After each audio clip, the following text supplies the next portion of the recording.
Tiger fans, what a great time to be a part of Jackson State Athletics. TC Taylor on his second year. We're very excited about Coach Taylor. 10,000 season ticket holders. That's our goal for the year. With 10,000 season ticket holders, we will have more support for our student athletes, for our coaches, and also we can support our university when it comes to Jackson State University athletics. Go to JSUTigers.com. 10,000 season ticket holders is our goal. Support Jackson State University. Go Tigers. Jackson State this. Jackson State. Go in the yard, baby.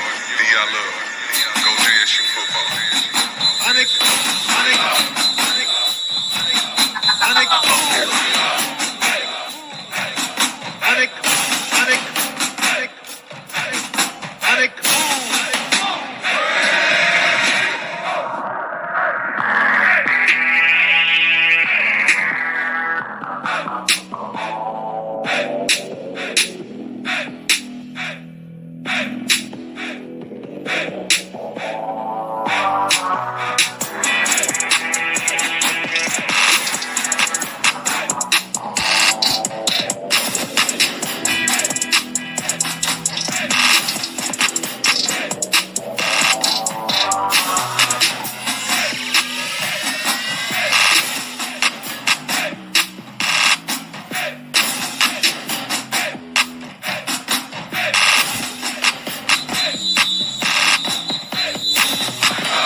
Great day to be a Tiger. JSU by 40 campaign. Coach Taylor, I was just thinking, I was sitting in my office and we were talking about Jackson State athletics, the tradition of Jackson State. You played here. What if 50,000 alums gave $40 a month for 12 months? Man, that would be huge. That's money in the bank for athletic program. Let's do this, Coach. I'm challenging all 50,000 alumni of Jackson State University, supporters, fans. Let's give $40 a month to JSU by 40 campaign. 12 months, 12 million. September to August, let's win championships in the classroom. Let's support Jackson State University. Let's support athletics. And let's make sure our coaches and our student athletes are successful. So again, Coach Taylor and I are challenging you, all 50,000 alums, $40 a month for 12 months to support Jackson State athletics. Go Tigers. Go Tigers. Support the JSU by 40 campaign. Visit gojsutigers.com/JSU by 40.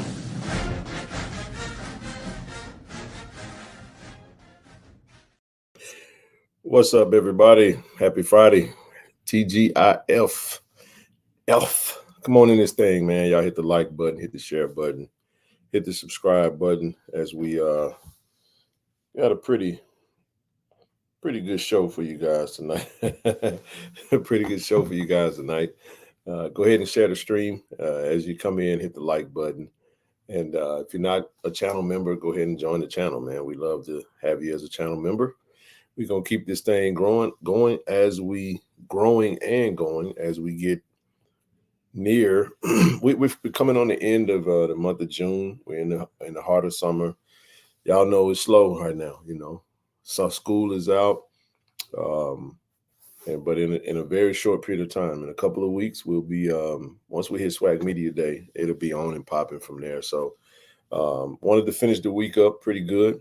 What we will do is we will probably take one more break before SWAC Media Day, because we do know that SWAC Media Day is July 16th, for those that don't know, in Birmingham, Alabama.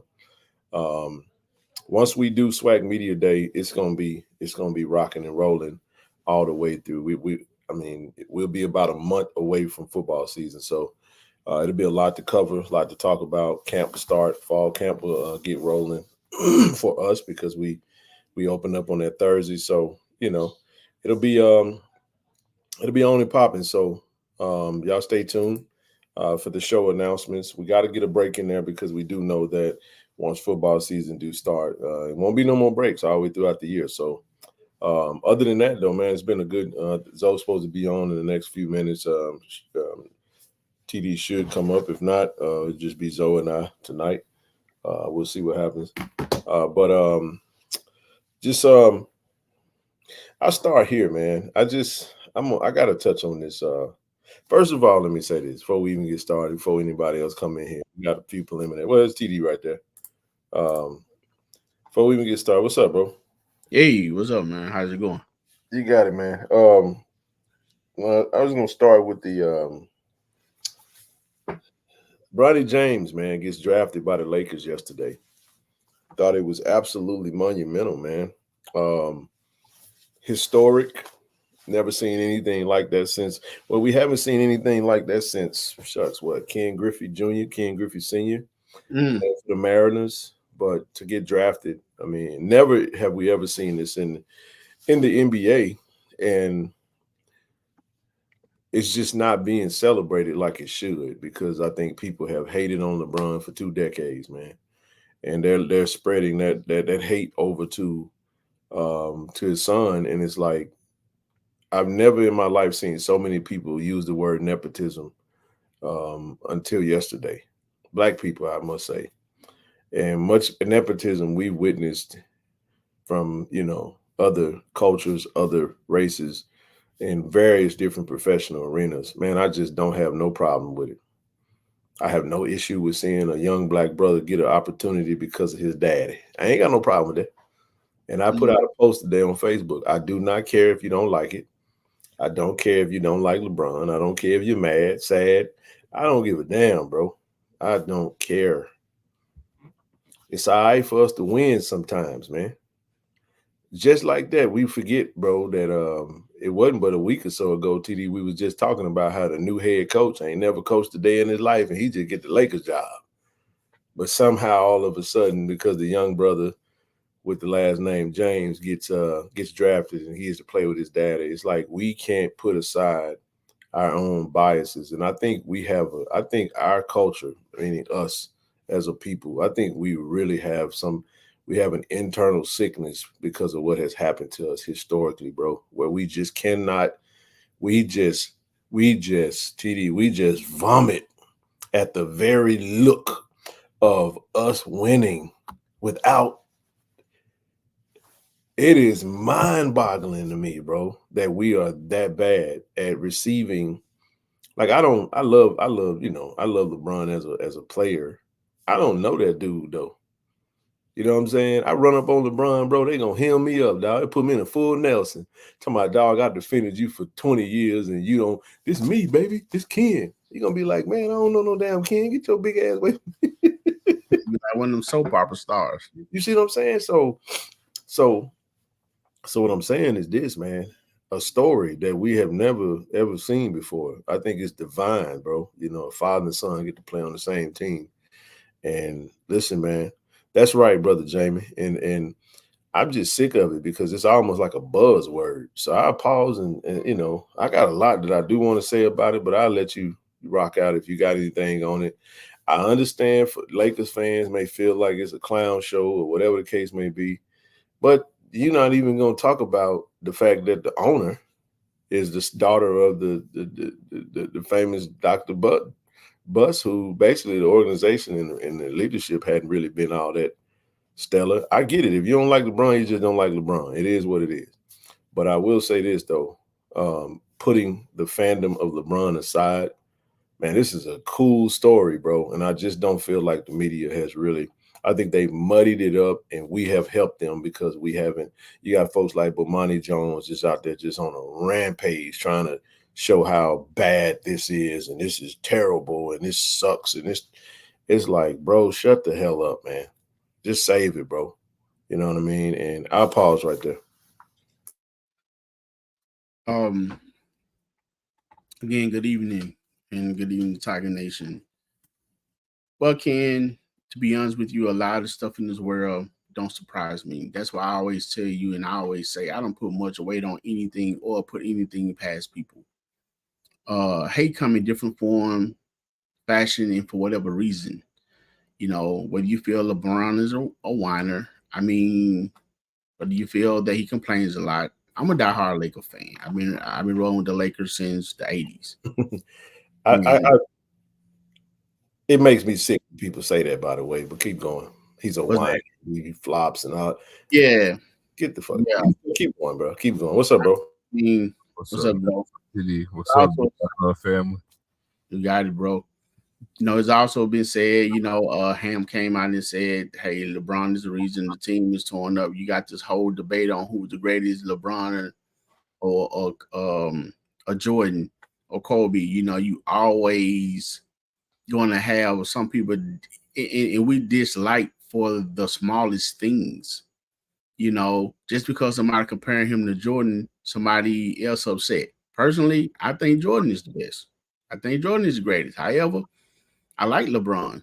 You know what I'm saying? I'm not mad at him, but you know what he's done. And I think that, like you said, this is monumental.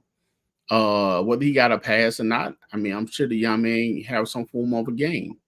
So just let it be. You know, and here's the thing, man. We can't. I don't think we can do. Fans don't have to be loyal to a team. Like, Huh? there are people who watch the game because of people, and they don't have a team. I'm one of those people. I don't have a team. I've never had a team, and I don't mean to cut you out, bro, because people just. I've heard every argument under the sun, but keep going. I won't interrupt you no more. Nah, man, you're fine. But I'm about done because here's the thing, man. At the end of the day, those young men got to get on the court and do what they have to perform. So you question that, well, you like the move, and there's a whole lot of moves in sports and in life that I don't like. But I can't get upset, and which hence a reason I'm cautious with social media, though. I mean, because everybody got an opinion, everybody facts, everybody right, everybody want to be right, and everybody want to attain the followers. So just because you don't like something and you post something or you say something, they give you the credence to be, to, you know what I'm saying, to say these things and do this thing and to be right. It don't necessarily mean you're right. So here's the thing. No one is paying no. If Lakers want to pay them, if the Lakers franchise want to play both of those young men who are James to play on their team, then let them pay them. You know what I'm saying? You watch or not. So at the end of the day, that's who they selected. That's what it is. That's what it's gonna be. And your opinion not gonna change anything. I'm done. You want to jump in this before I go, Zoe? Because I can go for days on this, because I think it's I love what you said, TD. You know what I've never done? What's that? I've never let my opinion about LeBron stand for anybody else. I just don't give a damn what you think. Like, we don't have to agree on this. My two favorite players are Michael Jordan and LeBron James. I never compare them. I never, ever compare them. They're two different players. I like them for two totally different reasons. MJ is the reason I wanted to play ball. LeBron plays the game the way I love to see the game played. And I think he's overachieved. He came in with a bullseye on his head, and the world and the media made it an egregious thing to compare. And here's the other thing. Do you know how phenomenal you have to be in the GOAT debate? For somebody to say he's not better than Michael Jordan, it still does not mean you're diminishing that person's legacy. You're just giving your opinion. Or if somebody feels like Kobe's a GOAT, it's like it comes down to their preference and what they choose to decide. But I ain't want to go into like the GOAT debate. My thing was just simply, Zoe said all the time, and he can touch on that, black folk devalue black things all the time. And we just trip up. You could tell it was just it's just fake outrage, bro. You know what I mean? And at the end of the day, it is what it is. I just wanted to say that. I thought it was still cool, man. It's a dope. You know, I'm gonna try to get to a summer league game, but how dope would that be? You know, it's gonna be must-see TV. This is anyway. So you got anything you want to jump in on that? And we'll get into the issue stuff. I am. I'm gonna say this, man. This whole thing today is not one thing. Let me say that first and foremost. It's a multi-layered thing, but it's one lightning rod, and that's LeBron James. I think most people just have something to say because, like, it is fake outrage. Let me just say this. Now, if you want to stand on a nepotism thing, then that's fine. You have your opinion to stand on that, right? But I think I think even a good portion of people who saying that is fake even with that, because they're not consistent on that too. Because nepotism runs all through all sports.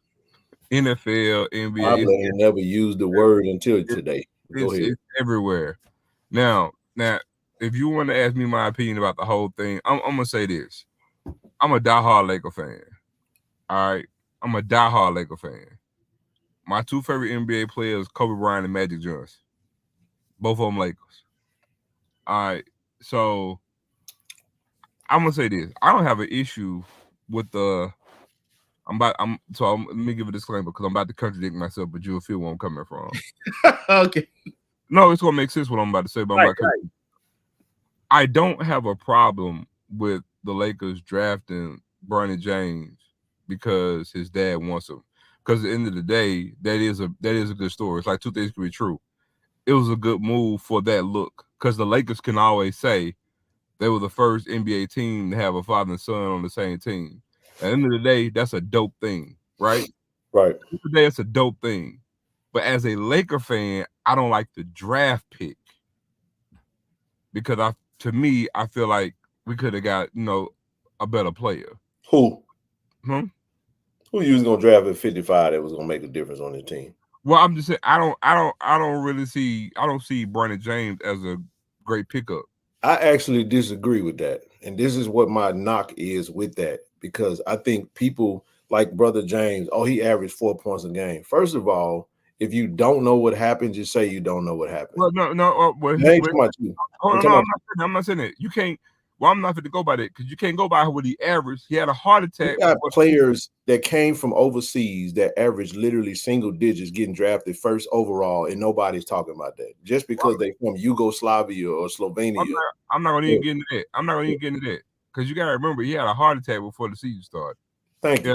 He had a major health condition, so you can't hold his average. But I'm just saying, to me, he just, I just feel like value-wise, I wanted something different. That's it. That's all I'm going with that.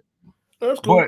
But it ain't got nothing to do with nepotism, because again, them drafting him, if you're gonna draft him for the story alone, again, Ken, me, you, TD, any man worth his salt, if you have the power and the ability to do what he did, if anybody said they wouldn't do it, they lying. A damn lie.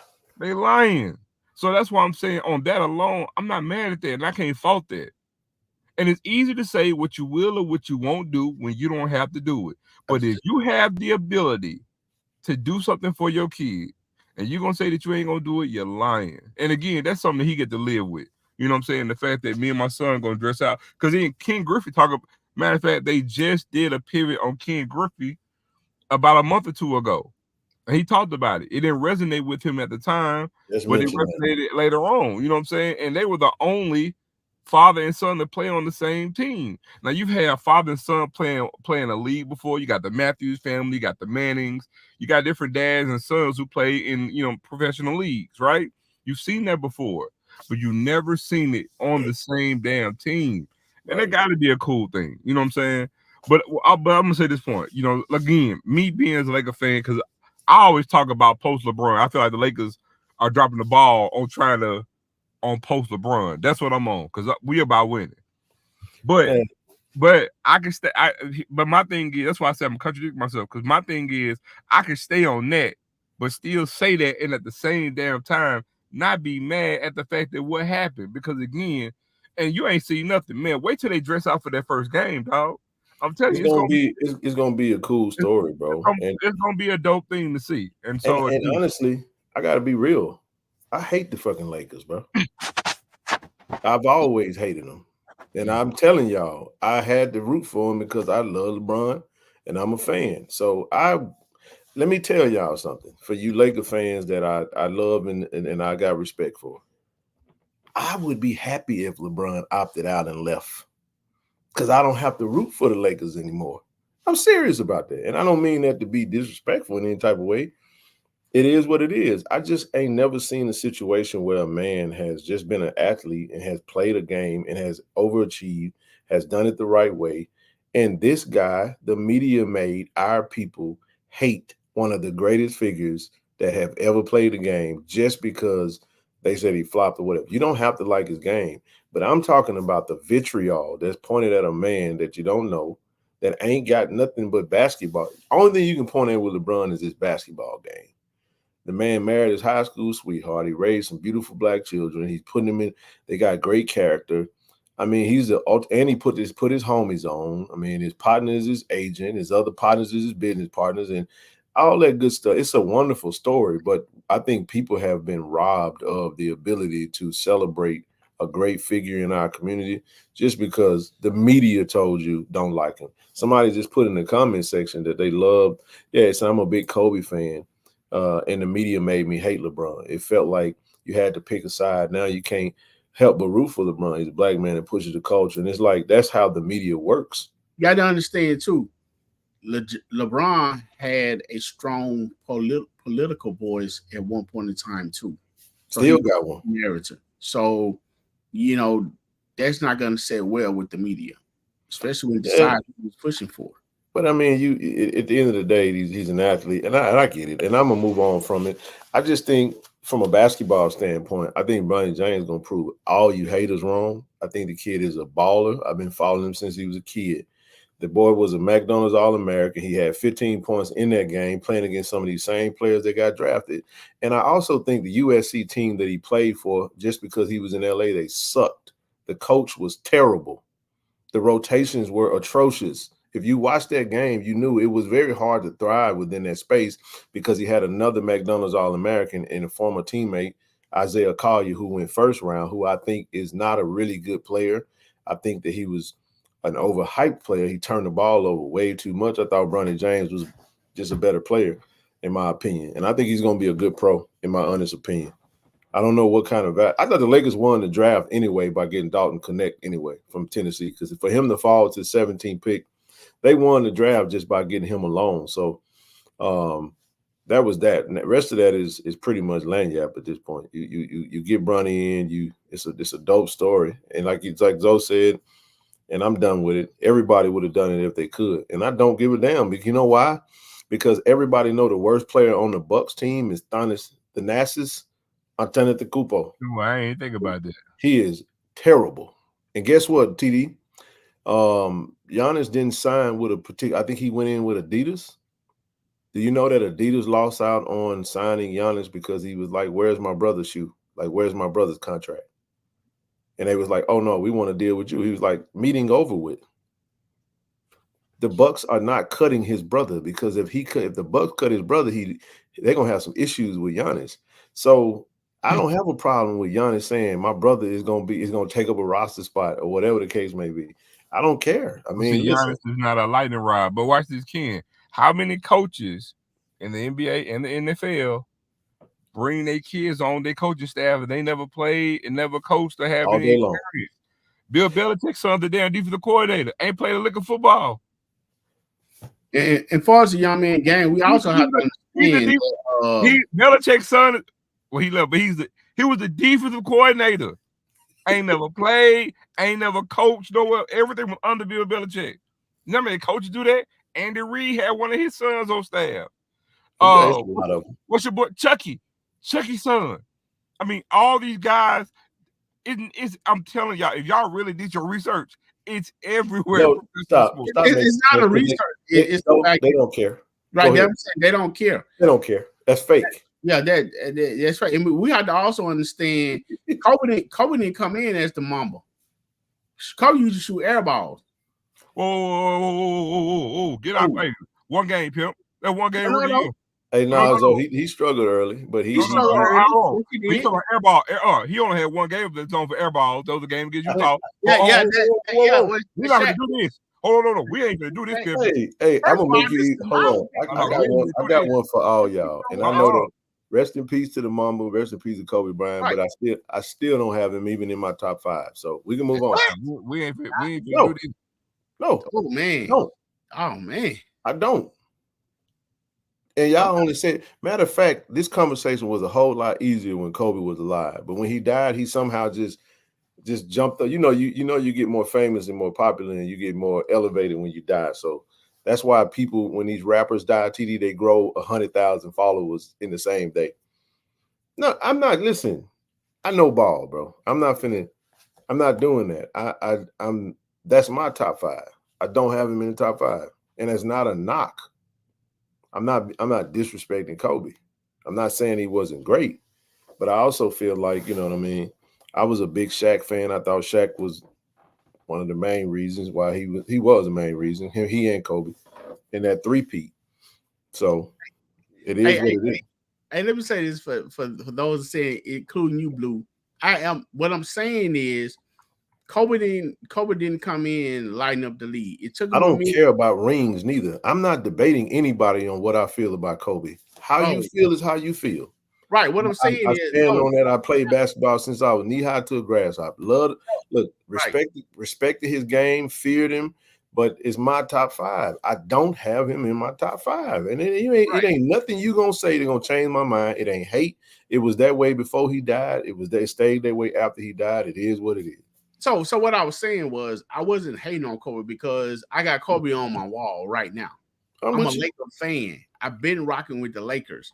But what I'm saying is for people who saying Bronny only scoring so many points and this and that, it's going to take time. You know what I'm saying? What I was saying is I was doing the comparison that Kobe just didn't come in and lighten it up. That's the whole point I was making. And he ended up being one of the greatest. That's the point I was making. So it wasn't a Kobe at all. It amazes me how this right here, bro. There is nothing you can tell me about them. I'm an NBA historian nerd. You ain't got to educate me on none of that. I'm just telling you, he's a Finals MVP 3 straight years, and I'm not saying that Kobe wasn't balling. I'm not saying that. Nobody's saying that. Y'all hear what y'all want to hear because y'all get emotional. Y'all gotta understand. I've been defending LeBron hate for 20 damn years. So it's okay for people to not agree with your take on your favorite player, and then you start trying to make history be something that it wasn't. You can't tell me what I saw. I was right there when they won. I saw it too. Hey Zoe, I tell you the mistake I made in Kobe younger days. You know, when he and Shaq was going back and forth, I was more so along the lines of, hey, get rid of Kobe. You ain't gonna find another big man like Shaq. You can find somebody that can shoot that rock. But I was wrong. Kobe was the man. He did what he needed. Kobe, we're not saying this is what people gotta understand. If top 10 in all the NBA history is an amazing list to try to make. And people think because you position someone at 7 or 8 that's somehow disrespectful to him. It's not. It's just in conjunction with what I value as, you know, and I'll break that down one day. And if you feel like Kobe's the greatest player ever, I'm not even going to debate you on that. It's a moot point. It's a waste of time. Right. Everybody entitled to who they feel. Yeah, that ain't no big deal. I don't agree. But at the end of the day, it is what it is. And most of y'all can't even appreciate the greatness that's in front of you because the media told y'all to dislike a certain player. Or like Buddy just said earlier, you were told that you had to pick a side. Well, guess what? I love both LeBron and MJ, and I don't give a damn what you say. You want to make one over the other? Cool. It's cool. Well, Ken, I got 2 questions for you. I say this and then we'll push it on. And we can jump into the JSU stuff. Yeah. Well, 2 questions for you real quick. Number 1. Then stop coming, bro. You making come. Let me hold on, bro. You just because you put it in the chat don't mean that I'm gonna agree with you. And just like you said, I don't care if that's what you say. You can write it in all caps. It ain't gonna change nothing. And we ain't talking about what happened in the latter years. He wasn't the Finals MVP. Shaq was the best player and the most dominant player in the league. And that does not mean that Kobe didn't have great games in the series. It doesn't mean that. But when you got a player that's averaging 30 and 15 in the finals and he's dominating, that's not saying that Kobe isn't great and he didn't do great things in the series. It's simply saying that the best player in those finals for that three-peat was Shaq. And it's okay to say that. If you say Kobe, I say Shaq, we can agree to disagree and we move on. Just because you write it in all caps and it still ain't going to mean nothing to me. Go ahead, T. So Ken, just answer this for me. If you need that clutch 3-point shot, who you going to? And if you got the game clutch 3, I mean, this for the win. This for all the marbles game 7. And all the history. Yeah, man. Who you giving that rock to? The greatest 3-point shooter to ever shoot the ball? Bird? Hell no, Steph Curry. Oh my God. Well, okay. I said Bird. Hey, I'm asking. No. There's no knock on Bird. No, it ain't no knock. If you ask me one shooter, one shot, ain't nothing like Steph Curry. Ain't nothing. Steph is different, bro. Steph is a whole. It's something we ain't never seen before.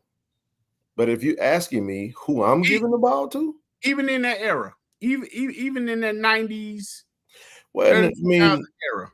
Well, there was some shooters that were big time. I mean, that we got to see from an NBA standpoint. You can give it to Ray Allen. Ray Allen was a knockdown shooter. I mean, and he won some games. Hell, he made the biggest shot in the series against the Spurs on that rebound from Chris Bosh when the Heat was playing. You know what I'm saying? So it ain't no wrong answer. You can go with Klay Thompson. You can go with Steph Curry. You can go with Ray Allen. You can go with Reggie Miller. Larry Bird. You got it's a lot of historians, man, that could hit big shots. It just depends, you know. But if you're asking me if I got to choose, Robert Horry got 7 of them things, and he was Big Shot Bob. So you can go a myriad of different ways. But if you're just giving me the autonomy to pick a player, hell, I'm going with Steph Curry. No brainer. I'm going Black Mamba. You going Black Mamba? That's cool. If somebody say Steph, if you say this is what always trip me out. What makes me laugh is people get emotional, but they don't ever look at the stats. And people say, "Oh, Bron ain't clutch." Bron has hit a higher percentage and more clutch shots than any of the people you want to mention. But people don't like stats. They just like to.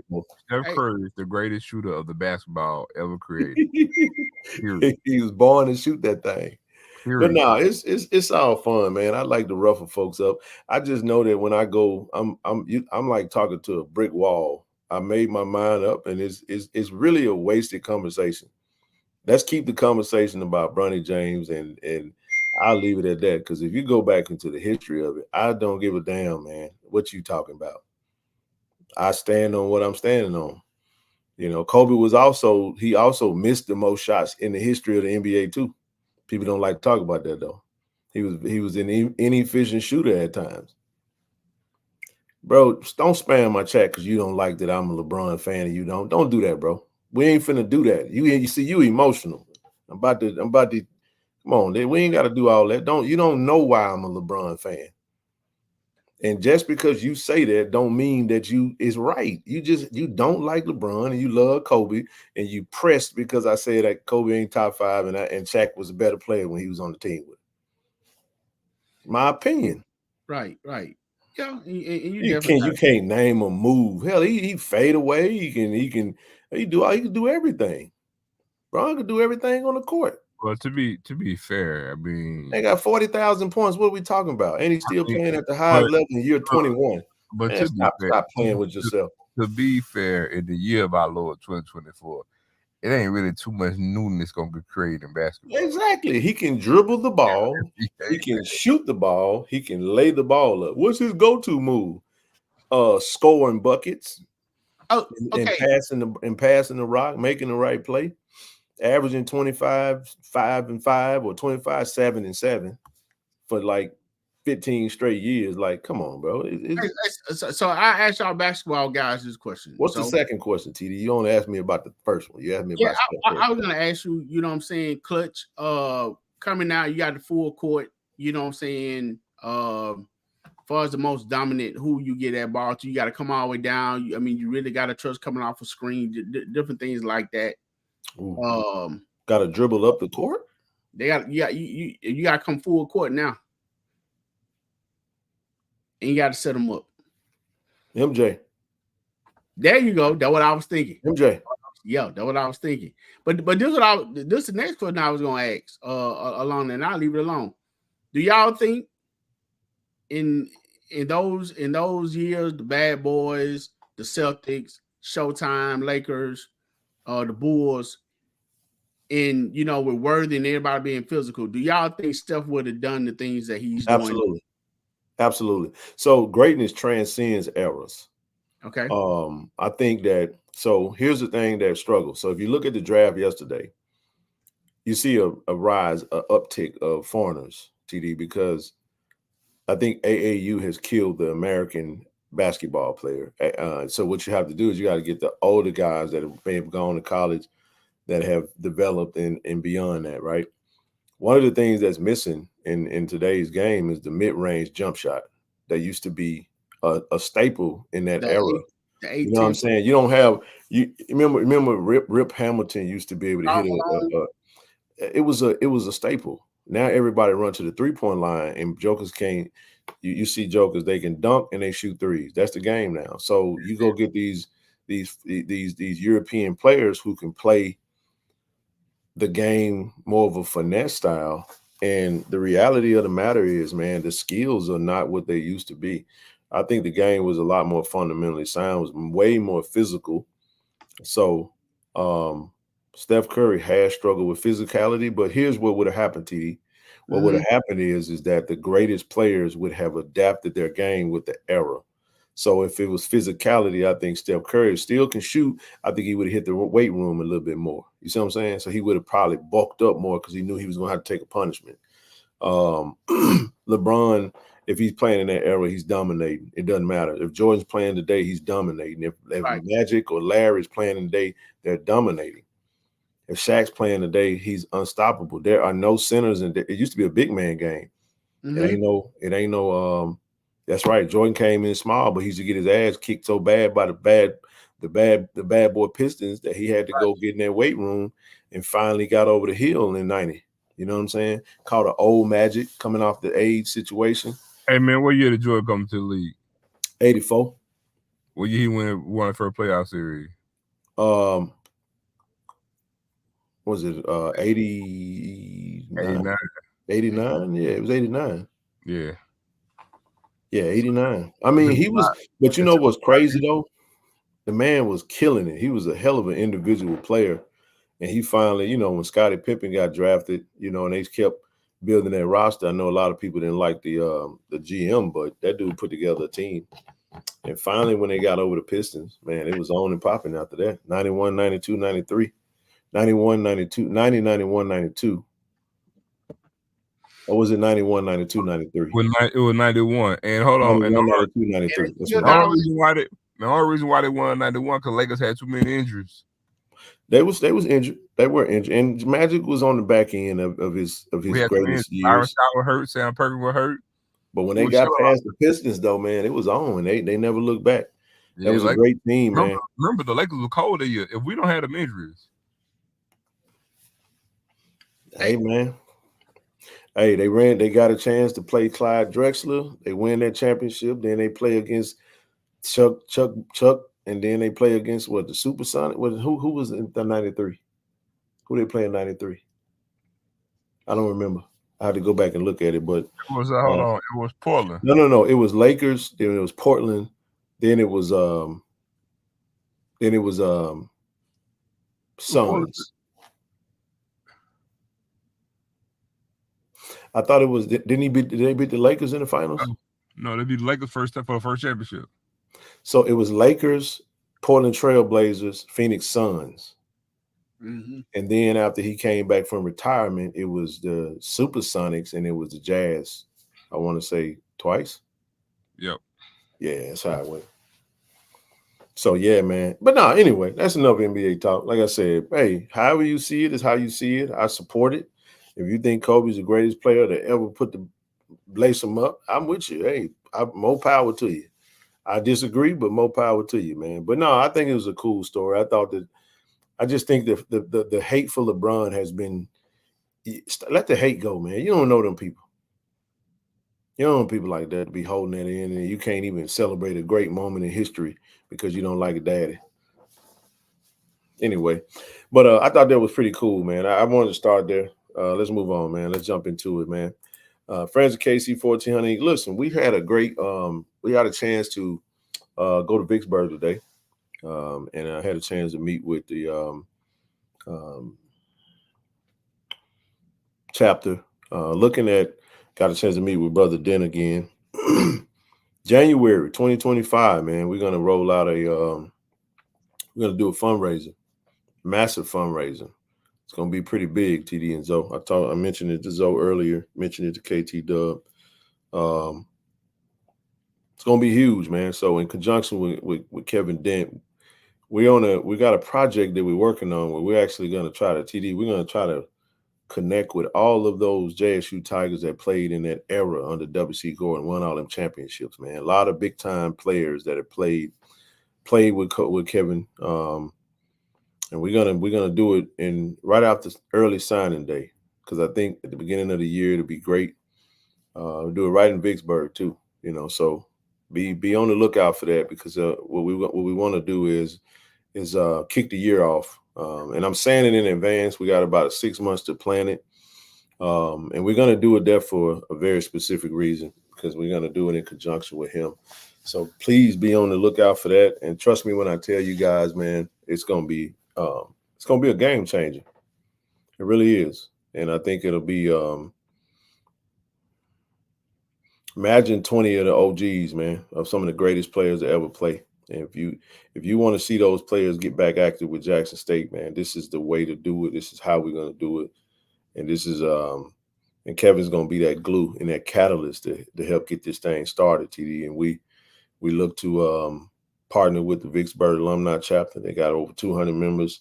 We're gonna have a venue. It's gonna be a great night out. It's gonna be a Saturday night, and we're gonna build out that flyer. It's gonna be some sponsors. I'm telling you guys, it's gonna be insane. And we're looking to do it annually from the conversation that we had, and I'm excited about it. I'm super excited about it. But our next public event is gonna be obviously in October. No, not October, August. I said October, but it's August in Hazelhurst. As soon as we get done with that flyer, we'll put that out. We'll have that ready by next week sometime. And what's that date again in January? It'd be January 11th is what we're looking at right now. January 11th. I know it's a little early right now, but any updates on women's basketball? Matter of fact, I do have updates. I was at the practice today. I got a lot to say about that, man. I'll come back to you, Miss Susie. So hold your horses right there. I'll be right back to you. But if you guys want to support our foundation, go to Givelify, and you see what it is, man. Our mission is to strategically provide resources and financial support to Jackson State students through the JSU community, through various different initiatives. We've done a great job of that, but we need your support in order to really grow this thing. Shout out to Cannon Toyota for their sponsorship, and shout out to AutoMasters, automasters06.com, 601-927-7794. And shout out to ShotRx. We on the road to 6,000, man. We literally right at about 40 subscribers away, and we'll get there. Keep subscribing, keep sharing, keep pushing the channel, man. If you know somebody that's interested in the content, tell them to pull up YouTube and make sure they subscribe right there on the spot, man. That's how we can get our subscriber count up. Join the movement. Go ahead, bro. Somebody said something. Okay, JSU by 40. Join the movement. Season tickets are available right now. Make sure you get your season tickets. Call over to the ticket office, 601-354-6021. Limited reserve seats are available right now, so grab them while you still got a chance to. Hey, still got the Alumni Challenge. So if you're part of an alumni chapter, make sure you hit the drop-down box when you're buying your season ticket so that that chapter can get credit for that. So continue to do so. Hey, listen, this just dropped tonight, man. This just dropped today. I don't know if I'll be able to make this one, but I thought this is pretty dope. I'm still talking about the basketball stuff. We moved on. We on to Jackson State now. Tigers Night Out, man. Join us for the Tigers Night Out. So shout out to Boo Rossini, man. Y'all do know that trio over off State Street. They got a new rooftop lounge called Zaza Rooftop Sky Lounge. This event is going to be July the 11th. That's a Thursday afternoon from 6 p.m. to 9 p.m. Special guests will be VP and Athletic Director, Mr. Ashley Robinson, and the JSU coaches and more. So I do know that Tiger Talk is, if you go to the Tiger Talk page, you can click the link. I think it was like $25 for your tickets, but this will be a great venue. If you guys are looking for something to do, come connect with the coaches and pushing for season tickets, man. So if you can make it, definitely make it. I wish I could make it. I don't know if I'm gonna make this one. I gotta wait and see. I gotta wait and see. I've been gone for a while, man. So I don't know if I'll be able to make this one here, but nevertheless, we're gonna share it and push it. Man, I love the edits, man. I love the look of the layout that the school is using right now. It's pretty dope. And you said they're gonna be at Trio. Zaza Rooftop Lounge. It's on top. It's same address to what is that? 802 North State Street, Jackson. It's actually the rooftop of Trio right there on State Street. Okay. I can't wait to check it out, man. I think it's gonna be booming during the season, man. When the season get kicked off, it's gonna be pretty dope. Shout out to Boo Racini. Yes, sir. They had a grand opening type event that was just out there. And I mean, hey, man, I love to see it, man. Anytime we're doing big things in the city, I love it. I absolutely love it. Don't forget the time change for the Southern game. We touched on that on Wednesday. If you didn't get a chance to catch the show on Wednesday, the time has been changed from 1 p.m. to 6 p.m. And we're excited about that. So we're looking hopefully it won't be as scorching hot as it would have been if the game was at 1 o'clock. So we're happy about that. Hey man, we're saying huge congratulations to Angel, man. Angel Jackson, man. She signed with Faenza women's basketball team, professional women's basketball team over in Faenza, Italy. She will still be wearing number 15. So we want to send her a huge congratulations. She got drafted by the Aces, but didn't make the squad, but she still get to pursue her professional career, man, over in Italy, and we're proud of her, and we're rooting for her. So huge shout out to Angel for that. Any thoughts before we move on? Yeah, man. Congratulations to Angel. Shout out to her. I definitely hope she do well. She has the heart and the passion to play, man. I hate that it didn't work out the way it probably could have in WNBA. Which brings me to this question: how often do women players come from overseas and play in the WNBA? Every year. Is there something happen frequent? Every year. Every year. Okay. But honestly, it worked out for her. They get paid more money overseas than they do in the WNBA. That is true. Tax free. Love it for her, man. Love it for her. Surprise, surprise. Surprise, surprise. Surprise, surprise. I'm gonna just let y'all look at that for a minute.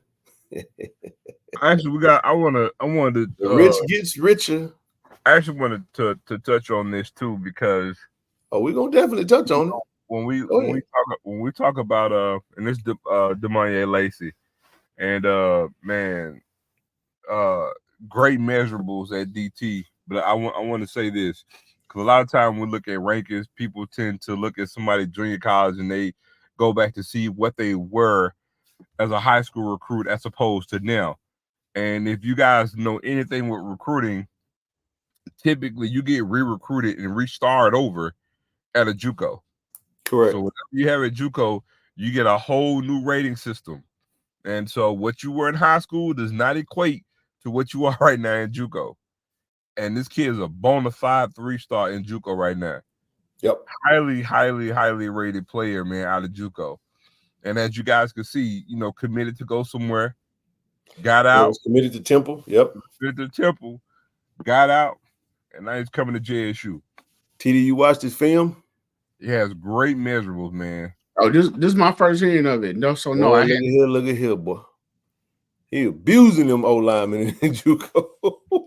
Hey, listen, Coach Callie James texted me tonight. He texted me just about the blue. See, I wasn't on social. I was kind of getting prepared for the show, right?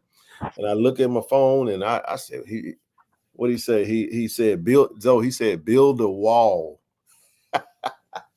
He said, build a wall, meaning you talking about we trying to build a steel curtain defense, man. You see how big he is? I want to say he's 6'3", 290. 6'4", 290. He's a stud, man. If you watch his film, great measurables.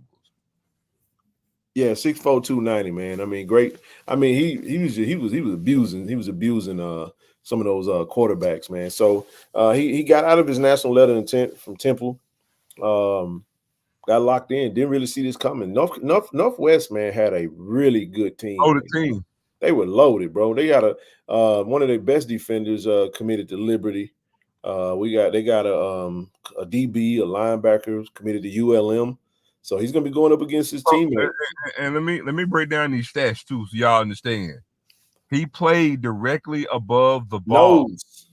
He's a nose tackle. Now, granted, he's a nose tackle that still got 4.5 sacks. That's strong. You got 11 quarterback hurries from a nose tackle position. That's strong. And bro, they ran a 3-man front for those who don't like the 3-3-5. I don't That's like that strong. 3-3-5. So Zoe, you mean to tell me you had an offensive lineman that didn't hit him in the side of the hip?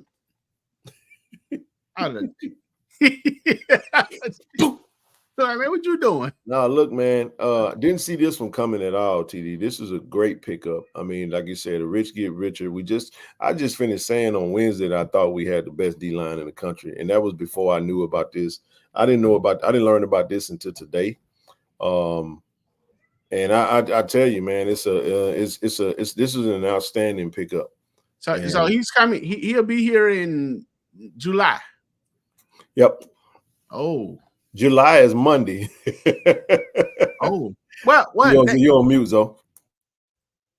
They're gone, right? Yeah, so he'll be here 3 weeks.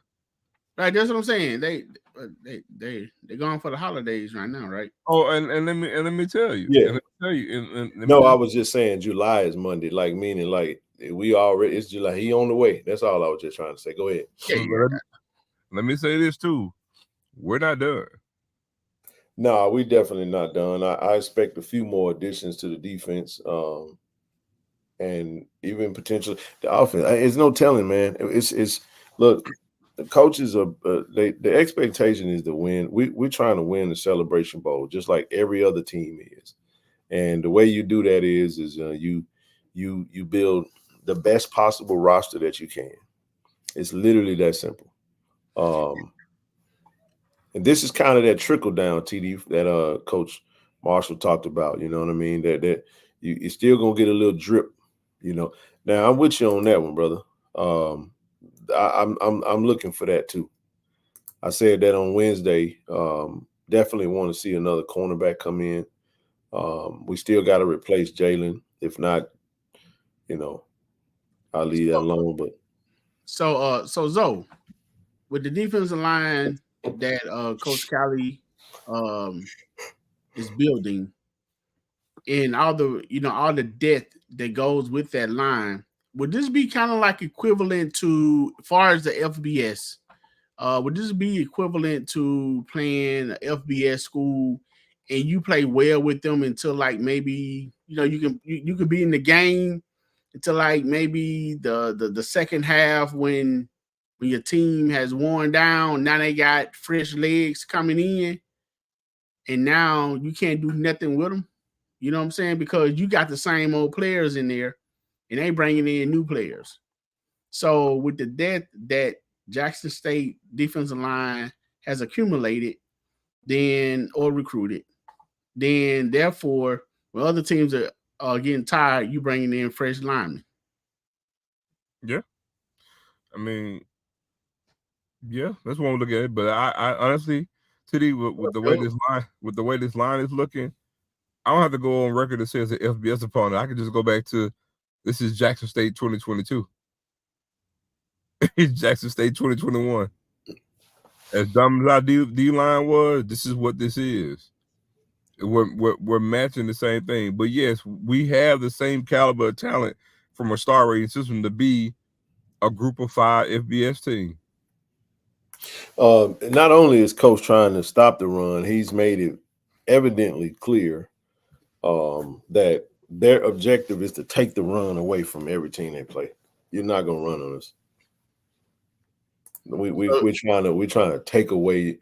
The goal is to make you one-dimensional. And I'm gonna just tell y'all, I was watching the drill today. Listen, man, I ain't gonna give away nothing, but I'll just say this right here, man. Coach Quinn he rock solid, man, with the drawing up schemes. And I just know that I was watching the drill when we got done, when They got done with the drill. Coach TC said, "Yeah, coach, that's gonna be a problem. That's gonna be a problem, right? That's gonna be a problem for a lot of teams, man, because you have the personnel, you don't know. Stuff gonna look like what it ain't. Yep. All I'm gonna say. And I'll just leave it at that. It's gonna be, you're gonna have and I just love the way Coach Quinn, our D coordinator, was working with the DBs today, and he was just challenging them they gotta know, man. You gotta know, you gotta think this thing through. And he loves smart players. And that's something that we also want to be at such a disadvantage in the event that it play. That's absolutely correct. You know, attrition is a part of the game. And yeah, man. So So Ken when they letting the player, are the players going home for the holidays? For the holiday? More than likely they will. More than likely they will. And they have to report that what they got 2-3 weeks off. Then they report back the end of July. Height and weight 6'9", 6'4", 290. Yeah, I mean, I don't know the exact schedule. I just know that, you know, right now, you know, it's summertime, and you know, there's some of the coaches and players, you know, getting breaks. I mean, it's all a part of it. They're on a schedule, and I will say this: Coach Beef is man, he and his staff is just man, they are working these boys, man, and I love it. And the team is buying into it, and go from there. And I can't don't quote me on this, but just looking at this picture, he give me an Aaron Donaldson feel to him.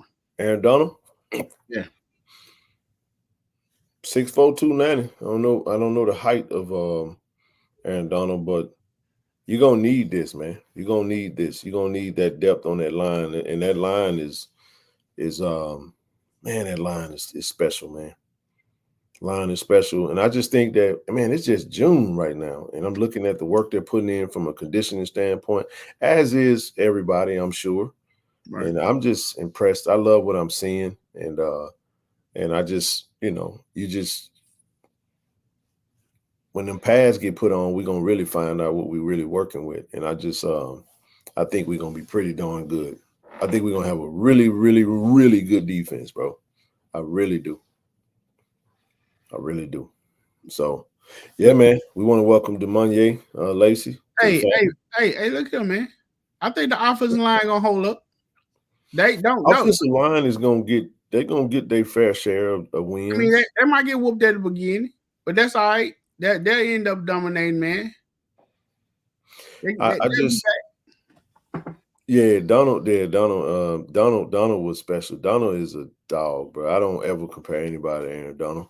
That dude different. Now I will say this: True Thompson is.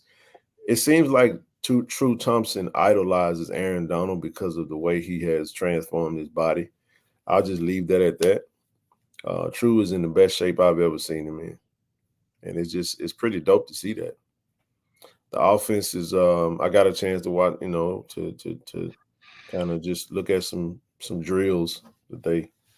Whatever, and I think we got something. I think we got something special, man. I think we got something special on both sides. Right. It's a healthy competition in a lot of positions, and yeah, man. Hey, well, tell me this: are you familiar with how many? Because my last count, I guess it was like 10, 12 offensive linemen.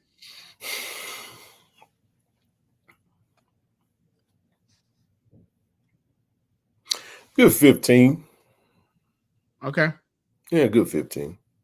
I mean, with that defensive line, we're gonna need all of them, but they can hang. We got a healthy core of freshmen that I think that's gonna play some minutes for us. Still, I didn't see. I know Kai Gatson committed. I'm not sure when he'll get in. You know, when a kid commit, obviously they got to transfer. They got to get. They got to get their classes and got to get enrolled. You know what I'm saying? They got to get registered and got to get in school before they can actually join the team. So when you add him, TD, I think that's just going to be even better. You know, we got a really good mix. I like what I see.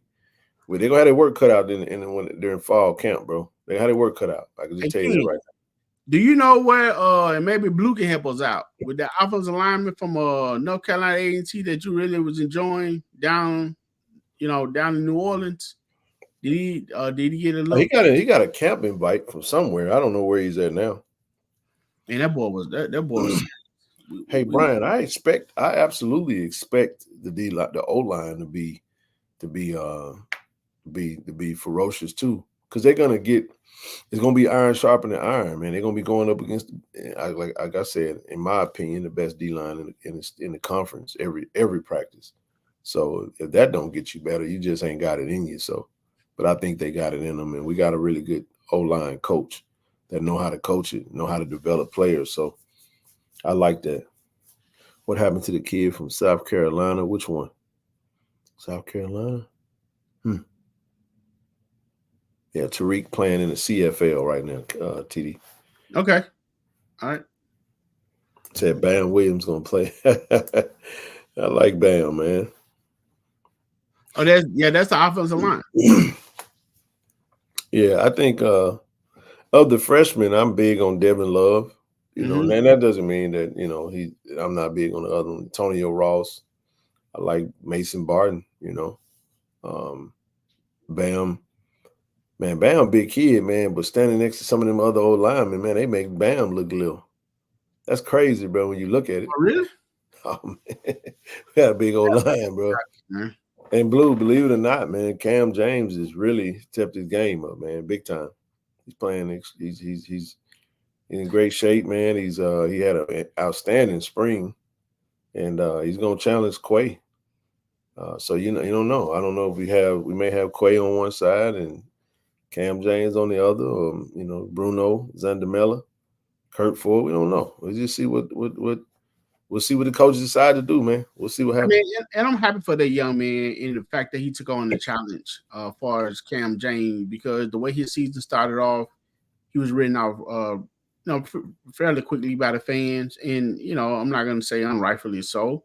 He had some missteps, but compared to his spring, what he's done with the new coach Ramirez coming in and working with him for him to make to transition like he has to come to the starting lineup, I'm excited to see what he's gonna do, Ken. He'll redeem himself, man. It's gonna be fun, man.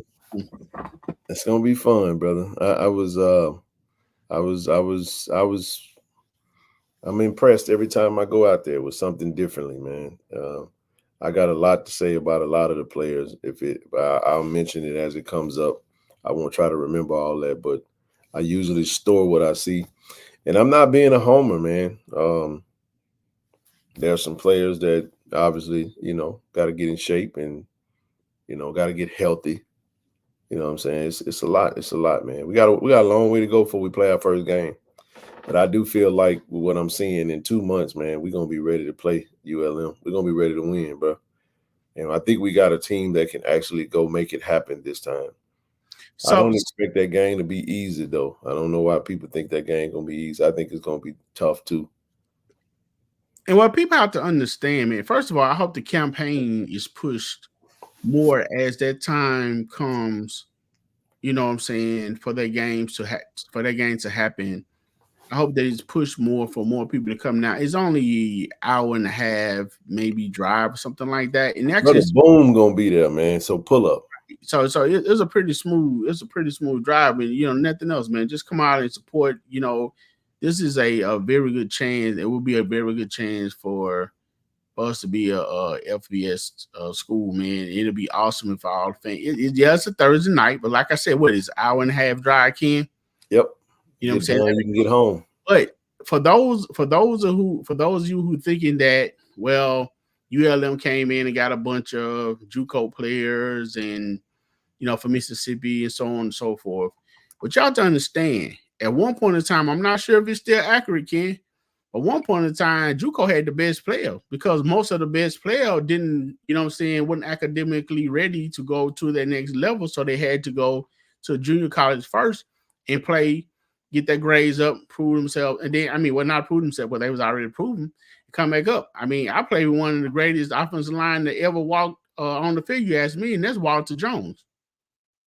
The boy was, top left tackle in the league for the Seattle Seahawks. So, you know, we ain't gonna count out because they got a bunch of JUCO players transferred over and they're not gonna jail because those guys got experience as well. So it's gonna be a tough game, but I think it's very winnable. You muted. You on mute. You on mute. Good call. I said, I'll repeat what I said. I said, shout out to Hero Sports. They got top 30 returning FCS cornerbacks, man. Robert McDaniel made that list. HBCU All-American. A great pickup for us transferring in from Alcorn. I think he's going to be just a rock star for us on defense. And I think you're going to see Isaiah Guthrie elevate BJ. You know what I mean? K5. I know somebody asked about Mr. Sharp. I mean, he's there. He's putting the work in. The expectations for him to take that next step. Yeah, all the freshmen from what I've been able to assess is there. But yeah, man, I think Robert McDaniel was a really no. He was number 29 for Alcorn. He was number 29. He just go back and watch the JSU versus Alcorn game and find number 29. Trust me when I tell you.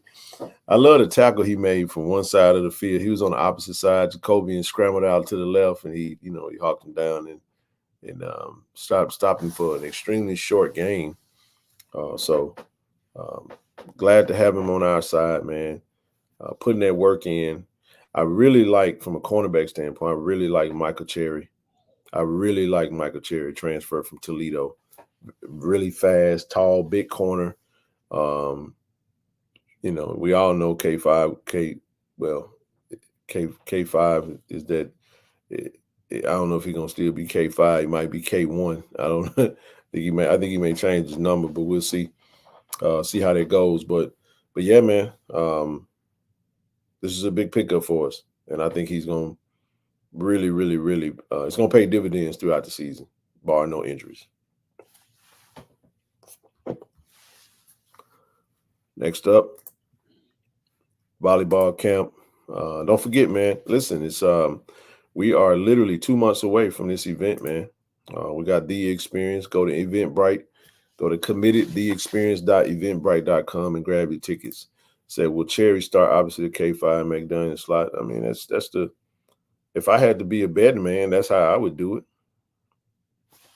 That's how I would do it if it was me. But we don't know. We don't know. I think so. We'll see what happens. There you go, K1. It's a little different. Gotta get used to that though. Okay, we're so used to saying K5. Change his number. It's gonna be K1 if you get the number 1. Golf tournament September the 20th. Oh, I'm just saying numbers now. September the 4th. You got the golf tournament. WC Gordon, Ashley Robinson golf tournament. It's the Wednesday before we play Lane College. Media Day coming up July the 16th. We'll be in Birmingham. It starts at 10 a.m. Here's a breakdown. It looks like we'll be going. I think this might be in the row in which it's going, but we'll see how they go. But we talked about this last show, how many games we'll win. That's pretty much what I had on that, on the preliminaries. Can you break down, can you get a little more intel, you know what I'm saying, on what occurs at Media Day?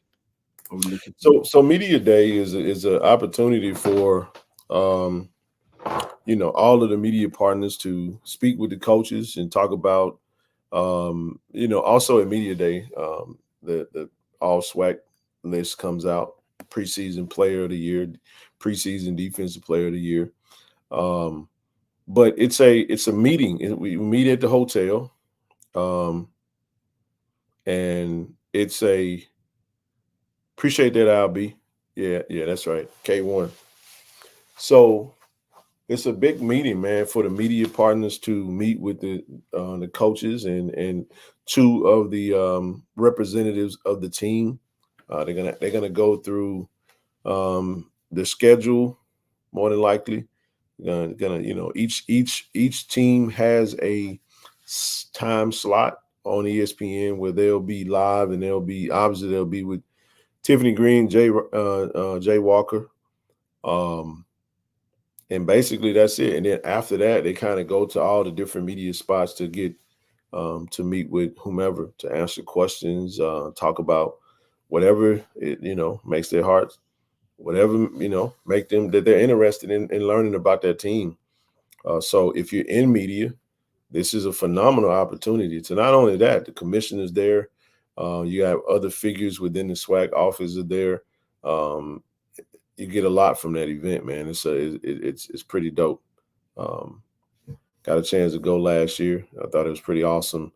And then they just watch them move from room to room, and you checked it out. So if you're in media, be sure to submit for your credentials, man, because you only got about 2 weeks before it's time to roll out. So. Right. Good deal. Yeah. What I liked about it, Ken, is the fact that every team, coach is able to go on a different platform and put on a display for their team, what they're expecting of their team. Mm-hmm. They roll out the people that they feel that they're going to be SWAC players and, outstanding players for that particular season. Man, it's funny, man, but a lot of times they get it right, Ken. I mean, you always want your team to make it and your player, but let's be real. There's other great, teams out there with great players. And one thing about it, working from that underdog position, works fair as well. So, I mean, it's enjoyable. Like you said, if you're in media, go ahead and put your pads in, get your room in one of the booths, come around. You can interview all of the coaches, all of them pretty cool. Those guys everybody be clean, get up on stage with ESPN and talk your talk. You know what I'm saying? Hey, that was Coach Taylor came out with that phrase, Ken. They don't know. Yeah, I know.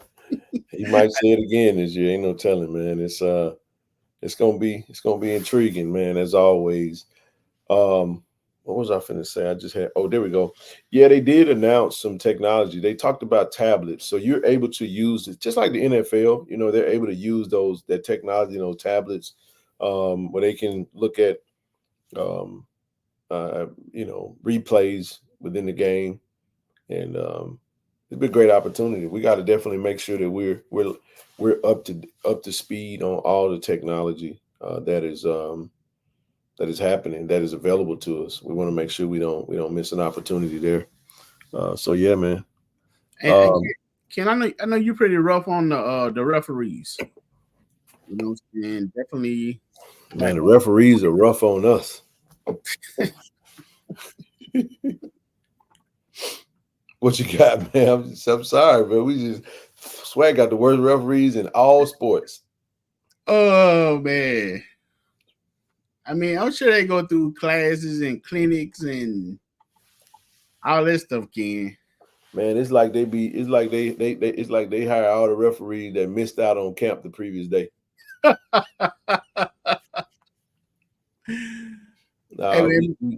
They do the best they can, bro. I get it, man.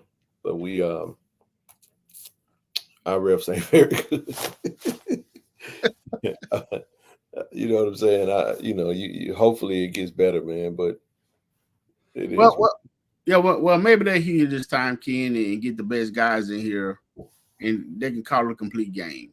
I mean, but both of those guys be non-biased, right? I mean, they're not supposed to be from the division or have no dog in the fight. That's the way it's supposed to go. I can't, man. It's so inconsistent, bro. It's like it's hard to even determine what that is, bro. It's just. But hopefully we get better this year. Hopefully we'll be better. Hopefully. Yeah, I'm thinking we're gonna be better this year, man. We hope so. We hope so. Now listen, I got to say this. We got about 15 minutes. We're not gonna be on all night. We'll give you guys back your Friday night. Got a chance to go to women's basketball today, man. They got their first little practice in, man. Yeah, there you go. Look at you. You read my mind, man. Look at Israel. He's trying to jump the gun. Hey, man, this team is one thing I'll say this, DD. We're gonna be in shape, bro. Oh, we're gonna be in shape. Oh my goodness, I got tired watching them, bro. I Ooh. told Coach that I was like, sheesh, man. I say this, man. Some of the players that that came in, we got some ballers out there, man. We got some ballers. We're gonna be a guard heavy team. Gonna be in great shape, and we got some shooters, free throw. You know, I think we got some pretty high, pretty good free throw shooters, man, and some. We got a couple players, man, that just jumped out at me. I'm like, oh yeah, she got it. She can go. You know what I'm saying? The young lady that transferred from Kentucky State, she a baller, bro. Is I don't have her name. Yeah, she a baller. what position? She played the wing. You know what I'm saying? She more of a kind of a guard/forward. I mean, but she can go, man. So is the roster filled? For the most part, everybody's not there right now. They rolling with what they got for right now, but everybody's transitioning to the school. We got a couple of international players that are en route to the school. A couple of bigs that are coming in from the international ranks, and then some of the players are still, getting, registered and getting enrolled. But I just got to say it, man. Coach is hard, man. Coach Richards and Coach Price and staff, man. They were on them, man. The fundamentals will be developed, and from a fundamental standpoint, I expect Ariana Hunter and Jaleel Hickman to actually take a step forward offensively. I think they're going to be in great shape, and they're going to play well for us this year. It's not going to look like your typical Coach Tamika Reed team. It's going to be a totally different style of play. And but I will say this though, I think that the style of play that we're going to play is going to be a winnable style. You know what I'm saying? So I think we're going to be just fine, bro. You say you think it's going to be a winnable style? Yeah, it's going to be a style that you can win. Like, there's so many ways to approach the game. Like, we just got finished having a whole conversation about players, and I think what it comes down to when people are looking at run and gun is definitely that you have some people that like this particular style. I like a certain particular style, and you're going to lean towards that. If you value, individuals that who impose their will and dominate with the ball in their hand, then you'll like a particular type of player. If you like a player that facilitates and get everybody involved, then you'll like another certain type of player. It just depends on what you like, but you can win in various different ways. It's just a matter of who can impose their will on the other. So do you like run or gun, or do you like sets? I like a mix of both. I think situational basketball is important. I'm all for the run and gun style and strategically. You know what I'm saying? I mean, because if you think about it, Ken, how many run and gun teams really take it all the way in?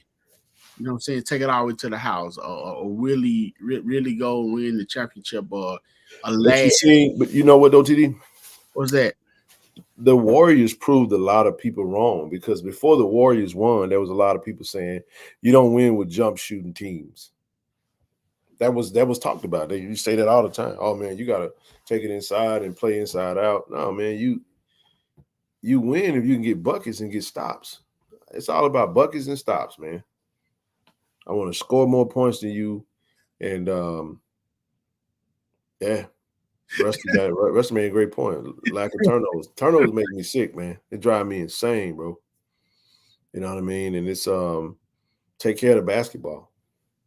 Right. Play smart, tough, nose basketball. I'm all about the fundamentals, man. I understand the style points and all that, bro. I just think the fundamentals is what's slipping, and that's why we're seeing these international players just walk right into contracts, bro. And I'm saying to myself, damn, if let's talk about Bronny. I said, hell, if Bronny was playing in another country and he was coming over, he'll be a top recruit, because it's like they I know it's a lot of international players, so they got to be the best of their region. But some of these players are just, and I think a lot of times they be pro. They be pro. A lot of them be looking for the next superstar. You know what I'm saying? The next Doncic, the next Jokic, and they get the reaching. But there was some players that played at the college level, man, that was shucks, man, that was getting buckets, bro, playing at a high level, and they didn't get drafted. It wasn't just because of the 55th pick. You know what I'm saying? One of them players been playing, he's been a pro since he was 14. You know, but that international style of play, man, you're not going to beat them at that style. They're a lot more fundamentally sound. So Ken, let me ask you this, man. Two questions for you. Yep. The first one, well, more of a statement. Kobe said that this was going to happen because of techniques, because he did say that. You know, Kobe said he predicted this. He said the foreigners and the international players are going to come over and take over the NBA because of fundamentals. Yep. And we seeing that. Yep. Which leads to the second part. You have an issue with AAU ball. You feel that AAU ball is taking, I guess you feel, the love or the fundamentals out of the game. It's a racket. But the reason and my question is, if you feeling that, isn't the object of the game, the more you play, and the more that you become better at that craft? No. And if they playing, okay, so break that down to me. Why is that not? Okay. Because they're not teaching the game anymore. Gino Auriemma said it like this. He said, TD, it used to be you practice more than you play. Now these kids play more than they practice. They don't practice, bro. So what you have happening is, while these international players may practice 6 times a week and play 1 game, hell, our players are now playing 6 games and practicing once. What are you learning what are you learning? AAU ball, you get a select team, you get on there, you go out there, and what happened in TD is, yes, you can. If you're good, you can rise up through the ranks and you can play, and you mix it in with this new era, the Steph Curry era. Everybody think they can shoot from the parking lot. Man, these kids ain't, man. I celebrate a young man. You say you blame Allen Iverson. But no, man, bro, just if I see a young man box out and get a rebound, I'm damn near about to lose my shit. I'm like, oh, baby, thank you. Somebody boxed out. It's mind-boggling to me how bad, how lack of fun. We think a good player is, and I told my nephew this. I said, you know, he's like, man, KD going up to Dallas, man, he's finna play in it. It's a lot. That's where all the players at. I said, I'm gonna give you a word of advice to tell KD. And I mean this when I say this. Tell Caden that it's a whole lot. It's a lot of ways to be a good player that don't involve scoring. Because my nephew has a knack. He's a scorer. He can get buckets, TD, but when that shot ain't falling, his damn chin be on his chest. And that drive me nuts. Pick your damn head up, man. Pick your head up, man. Get your attitude right. Because if I'm looking at a coach, if I'm a coach and I'm watching a player, I'm looking at how this player plays within the game. Does he know the game? I give you a certain player, bro, that I watched coming up. Devin Booker was playing at Moss Point. He was over there. My nephew Mook was playing at Lanier. Shout out to 833. And they had a tournament over at, I want to say, at Tougaloo. It was either at Lanier or I think it might have been at Lanier. It might have been at, was it at Lanier? It was at one of those. I think it was at Lanier. It was at Lanier. And I'm over there checking them out, right? Right. And, man, I saw Devin Booker. He's 10th grade, bro. I didn't even know who he was. I didn't know who the hell he was. Gabe was over there. Gabe was like, man, that's Devin Booker, man. He's like one of the top players in the state of Mississippi. His dad, he yelled, man, the previous head coach for Michigan was in the stands. I'm like, damn, that is Michigan coach. I'm like, damn, that's cool. Man, this young man, Devin Booker, dropped like the smoothest 35. They won the game. TD, he had the sorriest team I ever. Oh my God. I ain't trying to be funny, bro. So if you played with Devin Booker when he was a sophomore and you was on that team, hey, listen, hey, bro, y'all wasn't good. But TD, the way he played the game, bro, He elevated the play of his teammates. And I'm talking about jokers that's struggling to make a layup. He still passed the ball when he still made the right play. And I listen, he yammed on the dude straight down the middle. He come down that thing. I'm talking about tomahawk yammed on it and one. I was like, ooh, and the gym went crazy. But this is what I paid attention to, TD. Mm-hmm. He played the game the right way. He made the right passes. He played defense. You see what I'm saying? He rotated the ball. You know what I'm saying? He played his defense. I'm not kidding, bro. I said, damn, I was more impressed. Yeah, he was scoring buckets, but I was more impressed with the fact that he played the game the right way. And he played good defense, and he kept his teammates engaged, and he kept them uplifted. I'm watching this young 10th grader, bro, that's averaging 30 a game with a bunch of plumbers and grocery store clerks. And I'm saying to myself, like, I was so impressed with his IQ. That's what I look at, man. I sat there and watched my nephew. Shout out to him, and I hope he see this. I don't give a damn, bro, if your shot ain't falling. That has nothing to do with how well you play defense. Nothing. Has nothing to do with you boxing out. It has nothing to do with you making the right pass. And I don't like selfish players, man. I think selfish basketball has ruined a lot of the American players, man, with this AAU and this racket, is money in it, these select teams, and all they do is dunk and shoot threes. So basically, you saying an AAU squad is basically an individual team. You get a bunch of individuals with good talent, and you put them on a team together, and they just go out there and no team chemistry. So everybody just play for themselves. Hey, I got mine last play. You go ahead and get yours now. And it works for the most part, but the problem is, TD, some of these players are. That's why UConn is the best team in the country, because guess what? Coach Hurley has developed a program. He's teaching these kids a game. He got 4 players drafted, bro. Maybe 5, I think. I think it was like 4 or 5 players from UConn got drafted. I think it was 4. I want to say it was 4. I think it was 5, bro. I really think it was 5. And he got a hell of a program, bro, because he's teaching them the game and he's instilling that, and that works. That's why Villanova was winning some of the times that they were winning. You feel what I'm saying? Because you get these upperclassmen who, not these one and dones, these cats that's learning the game. I tell everybody, bro, I didn't know how to play basketball until I got to college. I learned the game of basketball from a mental standpoint when I got to the collegiate level, because I learned that it wasn't just about scoring buckets.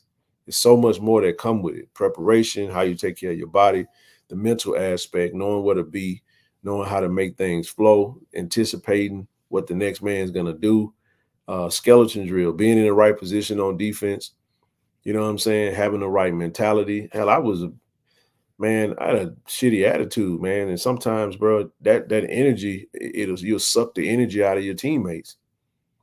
They miss a shot and you – yes. They see that, and it's like, damn, bro, I mean, goddamn, I just missed it. So now I was an energy. I had to learn how to just be a good teammate, and a lot of players don't get that. Wow. A lot of players don't get that. So if we just keep it in a buck, we have created a generation of selfish, entitled, super athletic, non-fundamentally sound, lovable losers. And you know something on what you're saying, Ken? You ever notice on a lot of teams that you may have that one player, whether it's football, basketball, baseball, or whatever, they don't have that name. That's a good point. I'm going to come back to this too.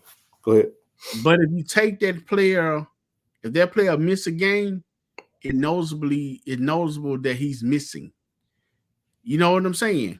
Yeah. And you're like, okay, well, where's number 15 that usually do this? Sometimes you don't recognize and appreciate what you have until it's not there for you to use. That's a good point. I can rock with that. I just think in the end, I really think that I mean, it's all about a part about being a team. I want to touch this real quick. It says I think Euro development system is slightly overrated. That's a fair assessment.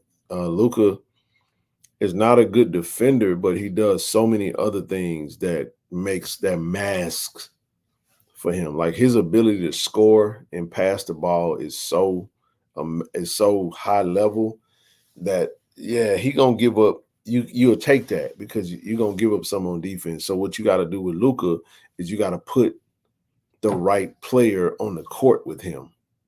You see what I'm saying? That's where the Bruce Bowens and the Ben Wallaces and these players that were just the Dennis Rodmans, players that was solely there for a role. That's where role players come in. That's where good teams have great role players. Giannis has developed his shooting. He's getting better. Gobert, man, is 7'4", though. He's 7'4", and he's annoying as heck. Like 7'2", 7'4", something like that. I think he's 7'4". And you know that player we talking about, Ken. You know that player that we talking about that kind of did it for me a little bit on the former ladies team. Probably would be Mahoney. Yeah. You know what I'm saying? She quietly got buckets and she, you know what I'm saying? Garbage man. You know, she played garbage man role. Mm-hmm. You're not going to run a play for Mahoney, but Mahoney can score points because she's just going to be out there getting it. TD, that's the game that I played. I went from being a scorer, you know, in AAU, I could easily get 20 or 30 and, you know, primarily, you know, shooting the ball. You know, my game I had some 20 and 30-point games in high school that averaged close to, you know, a little over 14, close to 15 a game.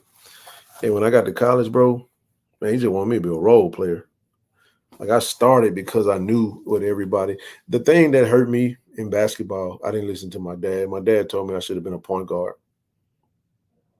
He was like, "Son, you need to work on your dribbling."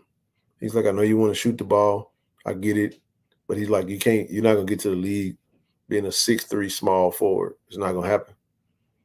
Work on your dribble. I should have spent the whole summer just working on ball handling because he was like, you need to change your position to point guard. That's what Mo did. Mo was a scorer, bro. But Mo became a point guard and really developed in that level. He was pretty much always was a guard, but he was kind of that combo scoring guard, you know? And but because the thing that allowed me to play was because of my IQ, the ability to think the game. And I knew everybody's role, where they were supposed to be, you know what I'm saying? And I was basically a coach on the floor. So, and I could shoot, but it wasn't my role, man. Hell, I remember Midnight Madness, man. You do the Midnight Madness before the season start. Man, I got out there, I was getting buckets, man. The coach was like, man, what the hell happened to him? I was like, motherfucker, I was a hooper. I was a scorer before I was a scorer when you recruited me. He's like, you forgot that I could hoop. I ain't just out here to set screens, take charge, and play defense, bro. But then again, we won state championship because I set screens, played defense, took charges, and got rebounds. TD, I led the team in offensive rebounds, bro. It was my ball. I'm getting it. Understanding angles, depending on how they shoot, knowing how to position yourself, boxing out, knowing what to do, go get the ball. That was the thing. And you needed players like me on the team because we had the Greg Tuckers, guard from Memphis. We had the Jerry Olivers from Riverdale, Georgia. Isaac Newton, my boy Isaac from McLean. You know what I'm saying? We had some dogs. Jason Roberson from William Sullivan, BJ Towns from Canton High. You had your scores. Jarrell Jones, Sandrell Spann, Provine, Jarrell Jones, Callaway. We had some dogs, man. So I get in and get my little few buckets here and there, but it was what it was. But times have changed, man. A lot of those players that I mentioned, bro, oh my gosh, we'd be salivating at the fact that we wish we could have played in this era of basketball. Ty averaged 30 in this league, bro. I mean, in this era. because I would have got so many points off just doing the stuff that these players don't want to do. They don't want to play defense. They don't. Not every player. There are some players that will play defense and will play hard, and a lot of the players that I feel that develop the best are the players who may have parents that make them do more work beyond just the AAU stuff.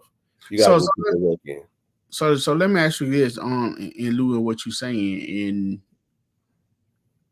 these questions right here. I don't know, you have a certain answer I guess you need to give, but from what you saw of the lady team developing, I know Coach Price, I think he said he was pretty big on defense. Mm-hmm. All right. So right now, are they going through any drills or just basically? They're going through I mean, right now it's mostly strength and conditioning right now. I did see. I think some shooting as well. Yeah, I did. I think Tyranny. I think that's her name. Tyranny, yes, she posted that she was on. I think that's a young lady from Memphis. Yeah, she didn't practice. She's not cleared just yet, so she wasn't on the court with the team. I'm not sure what all she can do, but we had about 10 out there, and I'm gonna just tell you, man, it was. Hey, man, Coach made it clear we're gonna be the best team. We're gonna be in the best shape. Nobody's gonna be in better shape than us.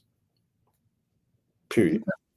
And we got some guards. I really like the guard from East Tennessee State. Man, we got some players, man. All we got to do is really just gel. We gel and we go out and buy into what the coach is trying to do. We're gonna win some games, man. Hey, Ken, last thing I asked you, about this tonight, man, because it might not, it may not go nowhere, but we was at the event last Saturday. Okay. Players were there. They were signing the schedule and autographs. They and that was a good thing. As far as promotion, what would it take? Why can't we get basketball schedules as well? Because what you got to do a lot of time, sometimes you can post, it's just like taking a note in your phone. And I know what you're going to ask me. For as a reminder. Let's get what people can put on their wall, man. You know what happened, TD? What that, man? Technology ruined us, bro. We used to print out schedules and posters all the time for everything. But you know what started happening? We started dropping information on social media, and we expect people to save the picture into their little folder. And nowadays, you don't really get that anymore. There's a paper cost that's in that, but what you can do is you can go and take the photo and print out the posters yourself. But I get what you're saying. I really do. We still got some old school ways. I think if we did print out posters, TD, and go pass them joints out, we could get a whole lot of people in the city excited about coming to some games. I agree. Just saying, go to these bars. Put them back up in the restaurant. Somebody go to restaurants, go to barbershops, all that good stuff. I know they got the little business card folded up schedules. That type of stuff will help, man. I mean, just think about this. You go into a Subway or something, and you go in, you really don't have anything to do. You playing, you look, they got a JSU lady basketball schedule on the wall of men. You're like, you know what? I'm not doing anything. I'm taking my sandwich and ride over here and see what's going on. It's possible. You have people just become more self-absorbed, man. People are only locked in on we just started living life through the cell phones and through social media, man, through the lens of social media and phones. It's like that's how we're watching people. I'm watching you through my phone and you watching me through your phone, and everything is in our little device, and people are missing the moment. You go to a concert or something, or to some type of event, TD, and all you see is this. You can't enjoy it. Yep. You can't enjoy it because you're too busy trying to film, and then you do what with it? Besides take up memory space. Post it on your social media and say I was here, Yeah. But I do feel like grassroots is the best way. That's why I mentioned the fundraiser. I'm telling you guys, it's coming. We got about 6 months to plan this thing out. I think it's gonna be. We trying to make this thing monumental. And I won't mention all their ideas. We'll talk offline, but some great stuff we got brewing for that. And we're talking about reigniting and re-engaging our legends of yesteryear with the university again, and keeping them attached. Because I was talking to the track coach today. Shout out to Coach Thorne and Brewster, and I was telling them, I'm like, a lot of players there are some players I'm pretty sure on the field that their extent of Jackson State football is Deion Sanders. They don't really know much beyond that little era that we just passed, and it's like we're doing them a disservice, not making sure that they understand the history and the legends of who came prior to that. So, man, we got some work to do. I feel like it's a special project for us to take on, and we're gonna do it, man. It's gonna be lovely, man. I really believe that. And I'm gonna say this, man. Gotta find my charge for my computer dial. For everyone that's listening, you know what I'm saying. What you're hearing Ken's voice, the way he's speaking calm now, you know what I'm saying? He's very calm. This is his passion. This is what, you know what I'm saying, he put in work for. This is what he want to see. So he's just not talking to be talking. With that being said, with the simple hit the like button, hit the subscribe button. Even if, you know, you might not have time to watch it pop up, go back and watch it later. You know what I'm saying? Just hit the subscribe button. Tell a friend. I mean, we've been doing this long enough, you know what I'm saying, in order to bring more eyes to what we're trying to do. You know what I'm saying? And it's not, you know what I'm saying, any big ups to, you know, to just say, hey, well, you guys out here looking for a cloud or anything. That's not it. Because that's, you know what I'm saying, we're just trying to bring a community back together who is an alum who love a particular school, just happened to be Jackson State University. And, you know what I'm saying, there's a lot of people out there.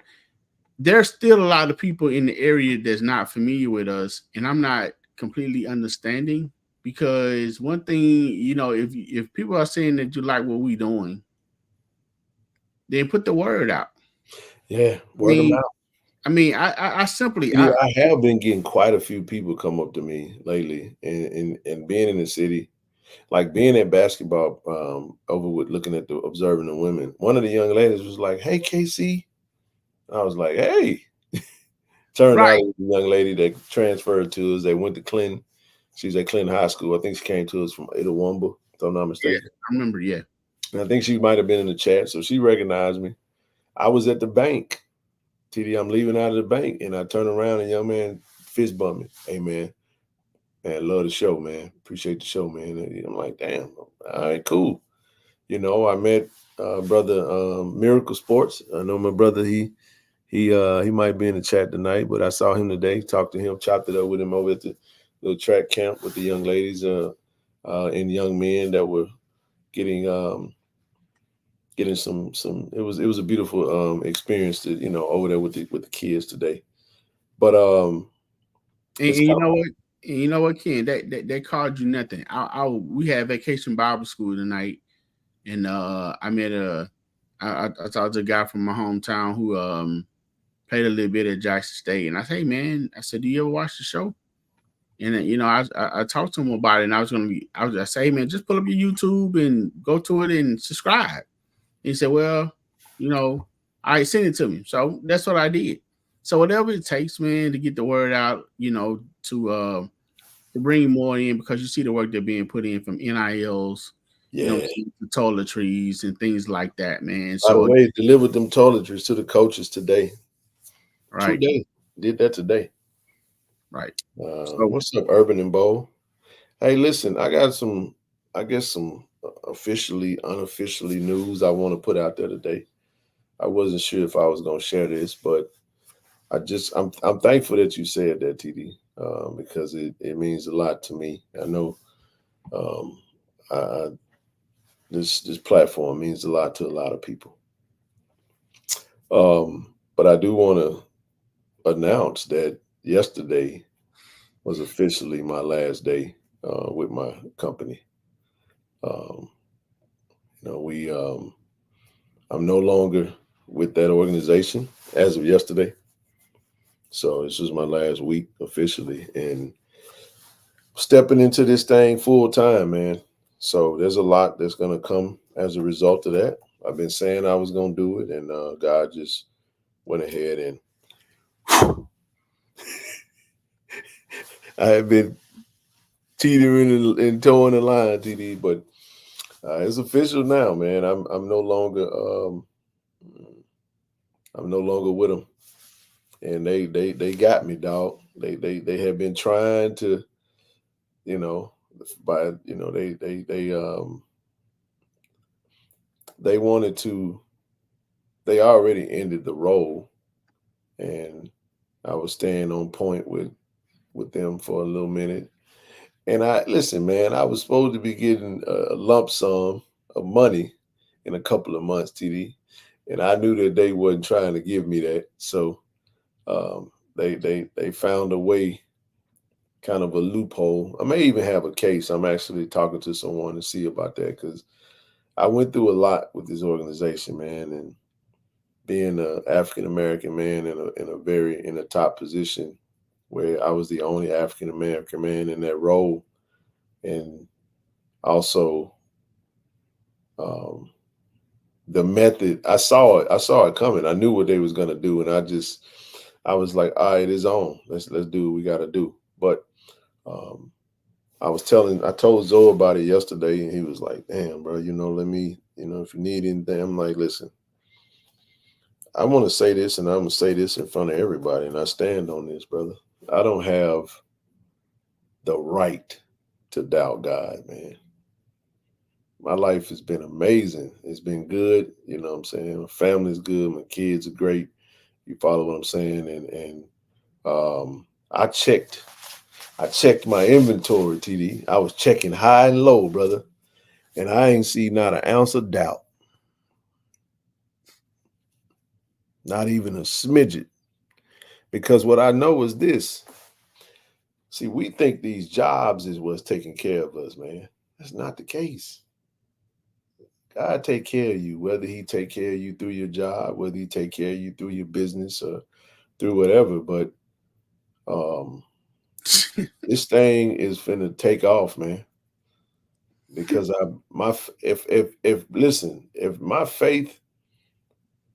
if this thing is gonna be a reflection of my faith, brother, boy, this thing finna go to the moon. I mean that. I don't give a good God doggone whatever, man. I was given that job. God gave me that job, and he said, your time is up now. This is what I got for you to do, and I ain't afraid no more. You know what I'm saying? And I got the whole community. We got the whole community. You know what I'm saying? We got some things happening, man. I'm excited to go to Hazelhurst and put this thing on the road. I got chaps to feed and to take care of, and it's all good, man. So I just wanted to say that to you guys. I'm no longer employed by the big corporation anymore. So all I can say, TD, they had been shooting at me, dog. Damn, I missed him. This motherfucker keep moving. And finally, I said, sit there and take it, because I got something else for you, man. And I had to take it. I took it on the chin like a G. Well, here's the thing with that, man. You know what I'm saying? You seem to be in a good space about it. And since you decide to put that behind you and you're on the screen right now, you like to, perfect your craft. And right now, man, the people speaking on Tiger Nation has been mass supportive of everything. You know what I'm saying? The ones that watch, and that's why it's good to expand. The ones that watch has been mass supportive. Absolutely. Of what's going on. So I know that we definitely appreciate them, and in the love that we try to give back is for the community and for you guys, because a lot of time we just end up being the face of it. and we get a lot of things and stuff in the background. So we're going to treat you guys and plan to treat you guys the way that you guys treat us. For the simple fact is, we still have families and lives and stuff that we live. However, we take the time to do this. Yep. You know what I'm saying? And we appreciate you guys taking y'all time to listen. You know, however, you still can move about and still kind of do what you do. You know, however, man, just continue to support. You know, we'll continue to put forth the word for everybody who, you know, doing their thing and making this train run, whether you know, in front of the screen or not, you know, from KT to Marcus to Rochelle, you know, we'll do what we can. So again, I appreciate you. They appreciate you. And I know Mr. KC-1400 himself appreciates you. So we're going to try to expound the same love back to you guys that you guys give to us. We appreciate you. We value your opinion. We value you. So let's keep it moving, because it's definitely a lot of people on other sides of the spectrum don't want this to happen. You can't stop it, TD. So my admonishment to make it rock to everyone that's under the sound of us, our voices, is this: I don't even pay attention to the numbers anymore. Man, this platform is so bigger than the YouTube views and likes and shares. It's way bigger than that. It's way bigger than that. I'm telling you, we're teetering on the lines of something massive. Sometimes I have to sit back and meditate and be like, man, are you really ready for what's happening? And I got something in my phone that he gave to me this week. And we're going to do it. We're going to do it, and it's going to be great. I mean that. So the only thing I would say is that I sympathize, TD, with the uncomfortableness of it. It's a little uncomfortable. It's unconventional. I want to share something that was shared with me today, and I didn't know how. This is a layup. Shout out to my brother, D85 Tiger Show. This was a layup, bro. He gave me something earlier. So I want to share this, bro, if you don't mind. Gosh, this was perfect timing. So check this out, right? I'm gonna share what he said to me, TD. I got 6-7 minutes. Give me just a second. He said him and his boss. Oh boy. He said him and his boss went to a particular HBCU for a conference. So he said that was coming from a consultant. So there was a consultant who desperately be trying to get HBCUs to get with the times. Said he told them about the incredible work that we're doing with this platform. And that consultant said, that is what it's going to take. Because he said HBCUs are like the black church. They're title driven, which impedes progress. And no disrespect to it. I think y'all know what he means when he say that. Kind of the old conventional. There are some progressive mindsets and spirituality. So we don't take it however the hell you want to take it. Anyway. But no, you're right. You right at first. You're right. Yeah. Just I don't want to go down that road because everybody think their church is. Yeah, we know you was talking about the typical. Yeah, we go. Let me say this though. So he's sending me all these different little statements, bro, and I'm like, what the hell? I said, damn, bro, what you getting at? Then what he said, he was like, I want you to bookmark these in quotations. He put the trap of tradition in quotations, the trap of tradition. The next one is our job is to educate the whole ecosystem. Then he say, my way, no way, caste system. These are all the mentalities, TD, that exist inside of our institutions. The next one, not student-centered, self-centered. And the last one he sent me, it depends on who is delivering the message.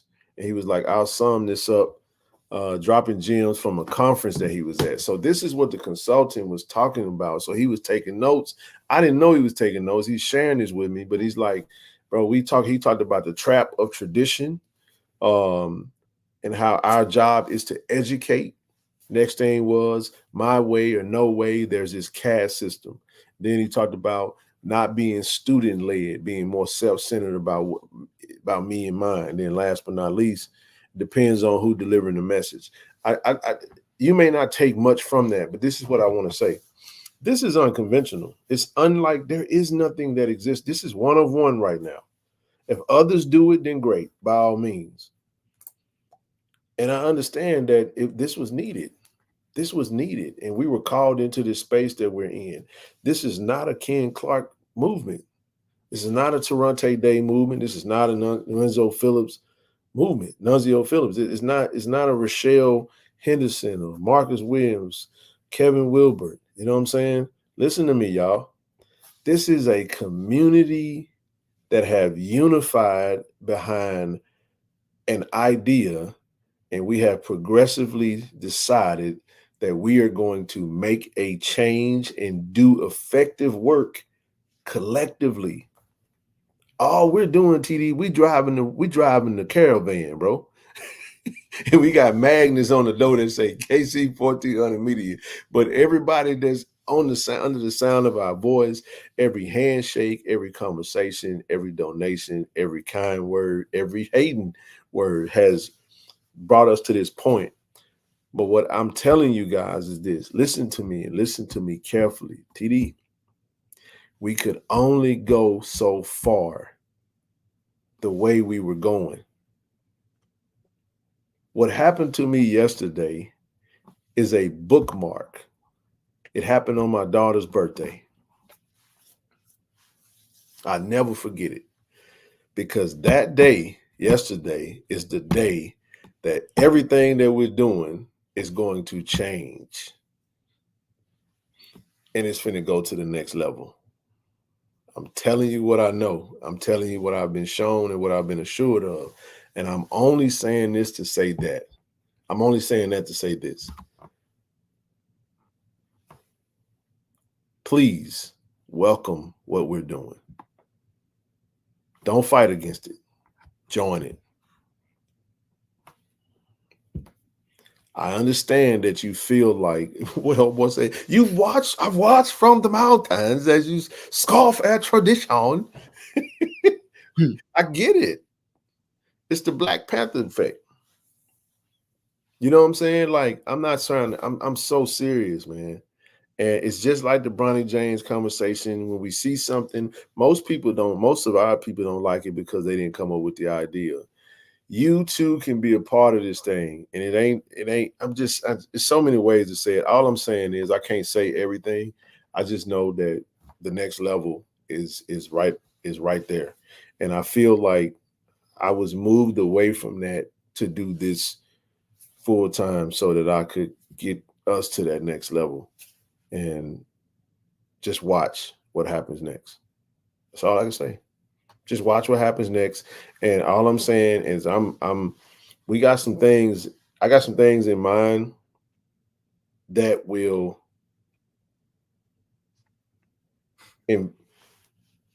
engage with a few more people that will make this thing very noticeable. You won't be able to ignore it. You won't be able to ignore it. You can't stop it. It's a train. The train left the station. And I'm not even saying that arrogantly, disrespectfully. We're really just saying, I'm saying it as peaceful as I know how, and just imploring those to get active with us. Man, I love this thing, man. And trust me when I tell you, I'm happier than I've ever been. I don't feel like this is work. You know what I'm saying? Even though we do some work, man. I was physically moving stuff around. Man, TD, I had to go get the toiletries out of it. I got to say this, I'm gone. Man, I told Coach Taylor, I was like, Coach, I'm gonna pick this up. And Coach gave me his cart, bro. I'm riding around his cart. I rolled to the truck. Started loading everything on the back of his golf cart, take it to his office, and I turned it in. I'm like, all right, my work is done here, man. I'm gone. You know what I'm saying? And I know they'll appreciate it. You know what I'm saying? And I'm looking around that field, and I mean this when I say this. I look over there, TD, I see them ball bags. I look over there, I see that old line shoot. I'm looking at them toiletries, man. I'm looking at, you know what I'm saying, some of these players, and I'm saying, our hands all over stuff over here. I'm looking at Coach DP posted them weights with the Jackson State on it, and all I could do is smile and say, "Look at the work we did. Look at what we did, man." You know what I'm saying? Look at what we did, not what they did, what we did. And there's more to come, man. So stay locked in with us. Don't let that green-eyed monster, that little hate, convince you that this ain't great and we can get to the next level, man. And that's what we need. We deserve this. We deserve to be, and let's be better. Let's do what we've done and let's do it a little bit better. And that's all I got, bro. Good deal. Got anything? No, sir. You said it the best. We can end on that one, bro. And everybody tell Zoe good night. Good night, Zoe. Good night, brother. Hey, have a good evening, bro. Later. It's okay. I had to fuck with him. I'm gonna get him. I'm gonna get him, dog. All right, man. All right. Hey, man, y'all have a good weekend, man. And y'all make sure y'all have a good time. Listen, brother, I'll be celebrating my daughter's birthday. My daughter turns 8 on Sunday officially. We're doing her birthday tomorrow. And I'm excited. She's pumped up.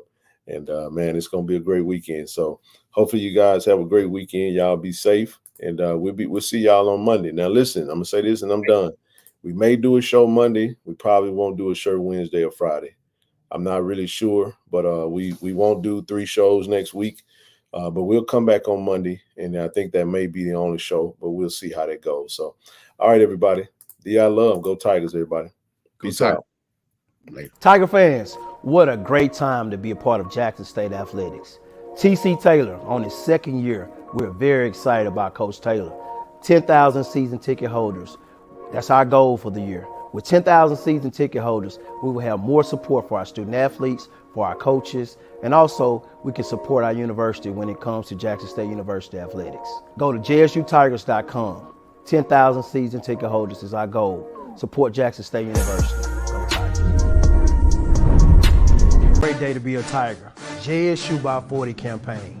Coach Taylor, I was just thinking, I was sitting in my office and we were talking about Jackson State athletics, the tradition of Jackson State. You played here. What if 50,000 alums gave $40 a month for 12 months? Man, that would be huge. That's money in the bank for athletic program. Let's do this, Coach. I'm challenging all 50,000 alumni of Jackson State University, supporters, fans. Let's give $40 a month to JSU by 40 campaign. 12 months, 12 million. September to August, let's win championships in the classroom. Let's support Jackson State University. Let's support athletics. And let's make sure our coaches and our student athletes are successful.